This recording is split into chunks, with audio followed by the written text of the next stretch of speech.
Sir வணக்கம் sir. வணக்கம். Leader படத்தை பார்த்துட்டு தனுஷும் வெற்றிமாறனும் பாராட்டியிருக்காங்க சார். எப்படி சார் பார்க்குறீங்க இதை? உண்மையிலே லீடர் படம் நாம் கூட இடையில் பேசியிருந்தோம். அதனுடைய டீசர் ட்ரெய்லரை பார்த்துட்டு பிரமாதமாக இருந்தது உண்மையிலே. ஏன்னா இதுக்கு முந்தைய படம் லெஜண்ட் படம் வரும்போது அவ்வளோ ட்ரோல் பண்ணாங்க. காரணம் என்னென்னா, ஏன்பா இவரெலாம் ஹீரோவாக நடிக்க வராரு, இவர் ஹீரோவாக நடித்து என்ன பண்ண போகிறாரு, இப்போ இவ்வளோ பெரிய முகத்தில் பவுடரை பூசின்னு இவர் என்னத்தை இது பண்ண போகிறாரு, இவரை ஒரு மாதிரி கேலி சித்திரமாக இவரை காமிக்க போகிறாங்கன்னு நினச்சிருந்தாங்க. அது மாதிரி தான் அது ஆச்சு. ஆனால் முழுக்க முழுக்க லெஜண்ட் சரவணா தன்னை மாற்றிக்கொண்டு ஒரு இயக்குனரிடம் முழுமையாக ஒப்படைச்சிட்டாருன்னு தெரியுது. ஏன்னா துரை செந்தில்குமார் ஒரு பிரமாதமான டைரக்டர்னு நீங்கள் கருடன் படமே நிர்ணயிச்சிருக்கு. நீங்கள் பட்டாசு படம் இந்த மாதிரியான படங்கள்லாம் நீங்கள் பார்த்தா தெரியும். அதனால் அதனுடைய விழா நடந்தது. படத்தினுடைய ஆடியோ லான்ச் நடந்தப்போ லெஜண்ட் சரவணாவே சொல்லியிருந்தார், இந்த படத்தை வெற்றிமாறனும் தனுஷும் பார்த்தாங்க, பார்த்துட்டு பாராட்டினாங்க. இந்த பாராட்டு எனக்கு எப்படி தோணுச்சுன்னா, ஒரு ஜெயிலர் மாதிரி, ஒரு லியோ மாதிரி அந்த படம் ஒரு சூப்பர் ஹிட்டாக ஆகும் அப்படின்னு நான் நம்புகிறேன். அது காரணம் என்னென்னா, நாங்கள் அந்த அளவுக்கு இந்த படத்தை உழைச்சிருக்கோம். ஜார்ஜியாவில் எடுக்கும்பொழுது ஒரு ஃபைட்டு, ட்ரெயின் ஃபைட் ஒன்று எடுத்திருக்காங்க, -14 டிகிரி குளிரில். அப்போ ஸ்டண்ட் நடிகர்லாம் இருக்கும்போது ஒரு மாதிரி அந்த முதல் இது கம்போஸ் பண்ணிவிட்டு அதுக்கப்புறம் அவர் கேட்டாராம், எத்தனை ஆம்புலன்ஸ் கொண்டு வரீங்க? ஒன்றே ஒன்று தாங்க இருக்குது அப்படின்னா, இல்லைங்க ஒரு 4-5 ஆம்புலன்ஸ் கொண்டு வாங்க, நிறைய பேருக்கு இன்ஜூரி ஏற்படும் அப்படின்னு. ஆனால் அது மாதிரி தான் நடந்து, ஆனால் பெரிய அளவில் யாருக்கும் இதுவாகலை, சின்ன சின்ன காயம்பட்டது. அந்த அளவுக்கு இந்த படத்தில் இறங்கி நான் பண்ணியிருக்கிறேன் அப்படின்னு. படம் நம்ம ட்ரெய்லர் டீசரை பார்க்கும்போது உண்மையிலே நல்லா தான் இருக்குது. இந்த ஏப்ரல் 3ஆம் தேதி, இந்த 3ஆம் தேதி ரிலீஸ் ஆக போகுது. படம் எப்படி இருக்க போகுதுன்னு எனக்கு தெரிஞ்சிட போகுது. TN 2026 அப்படின்னு ஒரு படத்துடைய ஃபர்ஸ்ட் லுக் வந்திருக்கு சார். இதை பற்றி நீங்கள் என்ன சார் நினைக்கிறீங்க? தமிழ்நாடு 2026 முந்தின நாளே அந்த ஃபர்ஸ்ட் லுக் வரப்போகுதுன்னு ஒரு மாதிரி திரும்பி நிற்க வச்சு ஒரு உருவத்தை அப்படிலாம் இது பண்ணியிருந்தாங்க.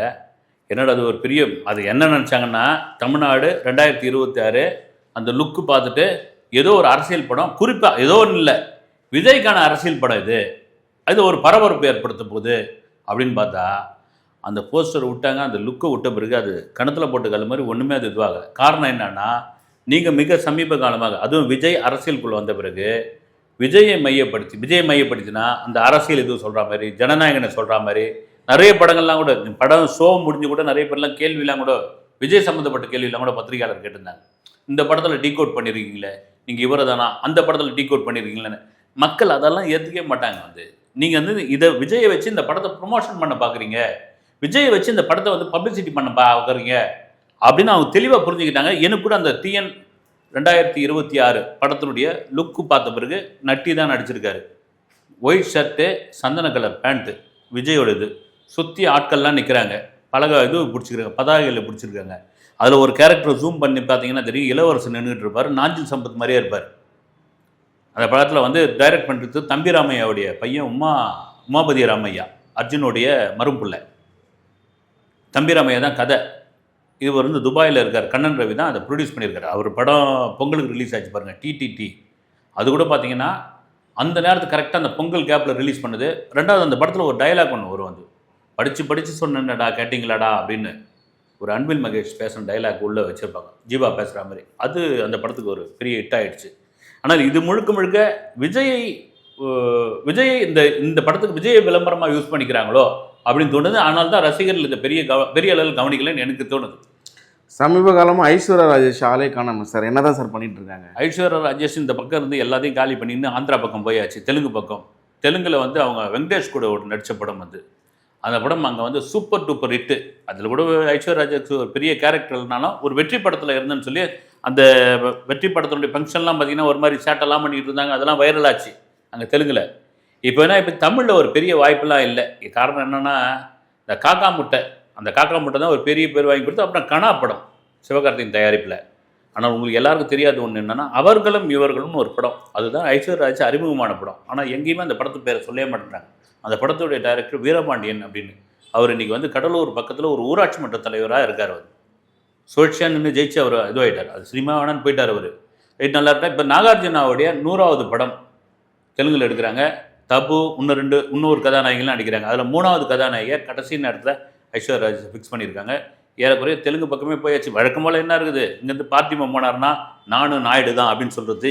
இங்கே நான் ஜாதி சான்றிதழெல்லாம் மத சான்றிதழெல்லாம் நான் திருப்பி கொடுத்துட்டேன், நான் எனக்கு ஜாதியெல்லாம் பயன்படுத்த மாட்டேன் அப்படின்னு சொல்லுவாங்க. அதே போல் தான் ஐஸ்வர்யாராஜ் நாங்கள் இருக்கும்போது நான் தெலுங்கு பொண்ணுன்னு சொல்கிறது, இங்கே வந்தால் தமிழ் பொண்ணு சொல்கிறது. இது ஓகே. இது கார்த்தி கேட்டாங்கல்ல ஆந்திராவில், உங்களுக்கு பிடிச்ச லாங்குவேஜ் அப்படின்னா, எனக்கு பிடிச்ச லாங்குவேஜ் தெலுங்கு தாங்க அப்படின்னு. அது ஊருக்கு தகுந்த மாதிரி இருந்துங்க. பாம்பு துண்டுற ஊரில் நடுத்துண்டு நமக்கு அப்படின்வாங்க. அது மாதிரி படைக்கிற பிள்ளைங்க அவ்வளோதான். தமிழில் எதுவும் வாய்ப்பு இல்லைங்களா சார் அவங்களுக்கு? இல்லை, தமிழில் இப்போதைக்கு படங்கள் இது இருக்கிற மாதிரி தெரியல வந்து. ஏன்னா அவங்க ஆந்திரா பக்கம் அந்த பிஸியாக இருக்கிறதுனால தமிழில் பெரிய ஸ்கோப் இருக்கிற மாதிரி தெரியல. சார் கடைசி 3 மாதமாக ஒரு பெரிய படங்களே தமிழ் சினிமாவுடைய நிலைமை என்ன சார்? இல்லை, உண்மைதான். நீங்கள் கரெக்டான ஒரு அருமையான ஒரு கேள்வி கேட்டீங்க. இந்த 3 மாதம் முடிஞ்சு இந்த ஏப்ரல் மாதம் தொடங்கிடுச்சு.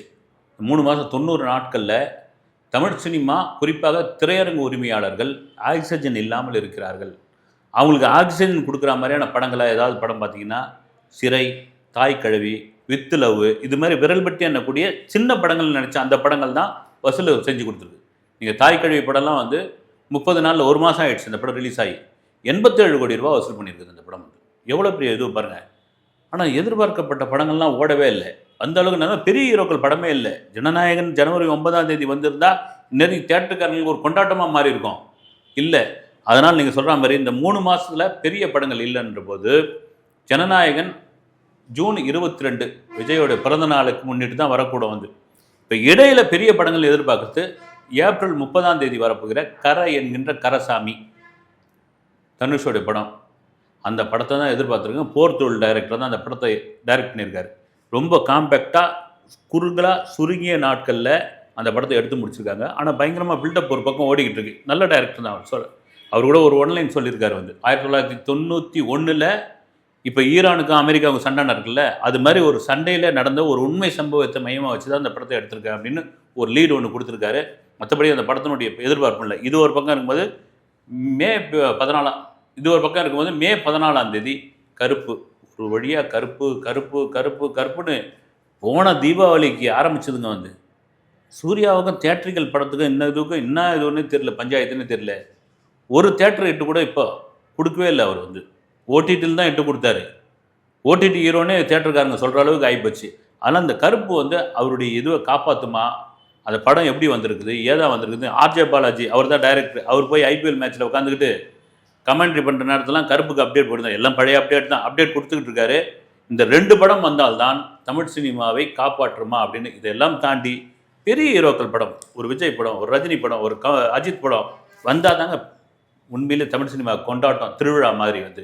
நல்ல வேலை துரேந்தர் 2 வந்து பல தியேட்டர்கள் காப்பாற்றிருக்குது. இன்னும் கூட ஓடிட்டு இருக்கு சில இதுவில் வந்து. பார்ப்போம் என்னன்னு. தொடர்ந்து சூர்யாவுடைய தோல்விக்கு காரணம் என்ன சார்? இந்த கருப்பாவது வெற்றி பெறுமா? இல்லை, அதுதான் நான் சொல்கிறேன் வந்து. தோல்விக்கு காரணம் வந்து கதை தான் ரொம்ப முக்கியமான ஒரு விஷயம். ஒரு ஓடிடியில் ஜெய்பீம் வந்தது, ரைட், ஓகே. அப்போ வந்தப்பயோ தேட்டருக்காரங்க இதை தேட்டரில் கொடுங்க, ஏங்க ஓடிடியில் அவசரப்படுறேன்னாங்க. அப்புறம் தானா சேர்ந்த கூட்டம், அது இது படங்கள்லாம் வந்தது. அப்புறம் இடையில ஒரு படம் வந்து, அந்த படம் பேர் கூட சொல்ல விரும்பலன்னு கிடையாது. அப்புறம் அதுக்கு வேறு கோவப்பட போகிறாங்க அப்படின்னு அதுக்கு ஒரு பில்டப் ஓவராக கொடுத்தாங்க. கண்ணாமண்ணான்னு பில்டப் கொடுத்தாங்க, ஓடலை. ஆனால் கதை ரொம்ப முக்கியமான ஒரு விஷயம். ஏன் சூர்யா அந்த இடத்துல சறுக்குனா தெரியல. உண்மையிலே அவருடைய சிங்கம் ஆகட்டும், மற்ற படங்கள் ஆகட்டும், கதை தேர்வில் பெரிய கட்டிக்காரர் வந்து. இதில் ஏன் வந்து புது டைரக்டருக்குள்ளே ஏன் படம் பண்ண மாட்டேன்றாங்க இவங்களாம்? பண்ண டைரக்டருக்குள்ளேயே இட்டடிச்சார், ஒரு படம் இட்டு கொடுத்த டைரக்டருக்குள்ளேயே பண்ணுறாங்களே. புது டைரக்டர் உள்ள பண்ணலாம் விட புதுசாக கதை வச்சுக்கிட்டு கதையை கூட வாங்கிக்கலாம் இல்லை? அதுக்குள்ள இறங்கி வரணும். அது எப்போ அது இறங்கி வராங்க, அது எப்போ மாறுதல் ஆகுதோ அப்போ இட்டு வரப்போகுது. தமிழ் சினிமாவுடைய வாரிசுகள் சினிமாவில் வரதை நீங்கள் எப்படி சார் பார்க்குறீங்க? நெப்போட்டிசம் எப்போ வந்துடுச்சு உள்ளே வந்து. நெப்போ கிட்ஸ் உள்ளே வந்துட்டாங்க வந்து. ஆந்திராவில் தெலுங்கு சினிமாவில் அப்பட்டமாக தெரியுது வந்து. தெலுங்கு சினிமாவை ஒரு 5 குடும்பம் தான் ஆண்டுகிட்டு இருக்கு. அவங்கள மீறி புதுசாக ஒருத்தர் உள்ளே வராங்கன்னா அந்த 5 குடும்பத்தோட சப்போர்ட் இருந்தால் தான் உள்ளே வர முடியும். அது தெரியுது, அது அப்பட்டமாகவே தெரியும். அது அந்த காலத்துலேருந்தே. ஆனால் தமிழ் சினிமா அப்படி கிடையாதுப்பா. எங்கேருந்தோ வர விஜய் சேதுபதி இங்கே கூப்பிட்டுக்கோம், திருச்சியில் படித்த சிவகார்த்திகேயன் இங்கே இட்டாகும் அப்படின்னு சொன்னாலும், சிவகார்த்திகேயன் இட்டான பிறகு, சிவகார்த்திகேயன் கையில் விஜய் துப்பாக்கியை கொடுத்த பிறகு பல பேருக்கு எரிச்சல் ஆகிப்போச்சு. அதனால் இந்த நெப்போட்டிசம் உள்ள கண்ணுக்கு தெரியாமல் ஆரம்பிச்சிட்டாங்க. நான் ஒரு ஹீரோவோட பேரை சொல்ல விரும்பலை. ஒரு சமீபத்தில் ஒரு ஹீரோவோடைய பட வெற்றி, அவரை பாராட்டினவங்க பூரா பார்த்தீங்கன்னா சினிமா வாரிசுகள் தான். ஸ்டில் எடுத்துக்கணும் பூரா சினிமா வாரிசுகள் தான். 10 பைசா வாங்காமல் மியூசிக் பண்ணி கொடுத்துருக்குறேன் அப்படின்னு சொன்னவரும் சினிமா வாரிசுகள் தான். பேர் சொல்ல விரும்பலை, அவர் அதுக்காக சொல்லிட்டானு. அதனால் ஒரு டார்கெட் பண்ணி வந்தாச்சு. ஆனால் நான் திரும்ப சொல்கிறது என்னென்னா, இந்த யதார்த்தம் ஏன் உங்களுக்கு புரியலன்னு தெரியல. இந்த உண்மை யதார்த்தம் தாண்டி ஒருத்தனுடைய வளர்ச்சியை நீங்கள் தாமதப்படுத்தலாமே கண்டி தடுக்க முடியாது, தடுக்க முடியாது, தடுக்க முடியாது. இதுதான் உண்மை. கருத்துக்களுக்கு ரொம்ப நன்றி சார். வணக்கம்.